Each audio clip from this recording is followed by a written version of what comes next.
Good day everyone, I am Joyce Aquino. For today, I am going to discuss about the victims of war. So before we proceed to our main topic, let us define what is war. What is war? War is an intense armed conflict between states, governments, societies, or paramilitary groups such as mercenaries, insurgents, and militias. It is generally characterized by extreme violence, aggression, destruction, and mortality, using regular or irregular military forces. The impact of war on children. War affects children in all the ways it affects adults, but also in different ways. First, children are dependent on the care, empathy, and attention of adults who love them. Their attachments are frequently disrupted in times of war due to the loss of parents, extreme preoccupation of parents in protecting and finding subsistence for the family, and emotional unavailability of depressed or distracted parents. These are the 7 impacts of war in children or learner. So first is that hundreds of thousands of children die of direct violence in war each year. They die as civilians caught in the violence of war, as combatants directly targeted, or in the course of ethnic cleansing.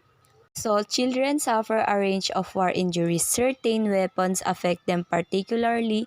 A landmine explosion is more likely to kill or seriously injure a child than an adult. Second is disability.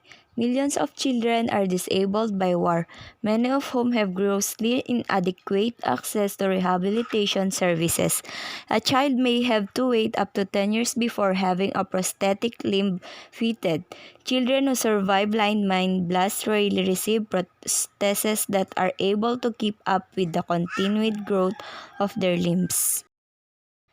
Third is illness. Conditions for maintenance of child health deteriorate in war. Nutrition, water safety, sanitation, housing, access to health services.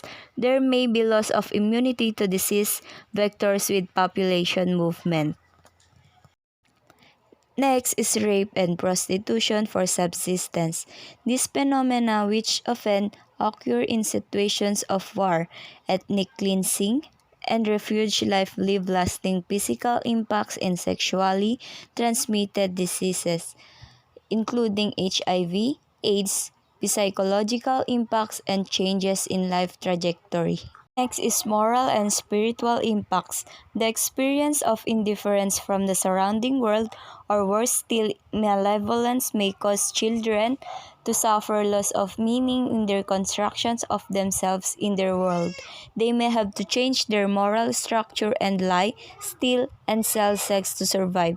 They may have their moral structure forcibly dismantled and replaced in training to kill as part of military force. Next is social and cultural losses.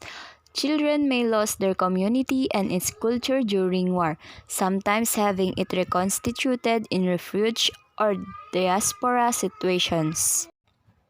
Next is psychological suffering. Children are exposed to situations of terror and horror during war, experiences that may leave enduring impacts in post-traumatic stress disorder. Severe losses and disruptions in their lives lead to high rates of depression and anxiety in war-affected children. This impact may be prolonged by exposures to further privations and violence in refuge situations. Remedial strategies. Implement international humanitarian law regarding the protection of children in war. Rights of the child deal with protection of war-affected children with regard to food, clothing, medicine, education, and family reunion. In addition, they are intended to protect children from ethnic cleansing and recruitment into armed forces. Rehabilitate children that affected by war. During the immediate humanitarian response to victims of war and in the longer term attempts to reconstruct health services after war, there are attempts by both local and international actors to care for children's need for health care. According Robert Heinlein, a child's life is like a piece of paper on which every person leaves a mark.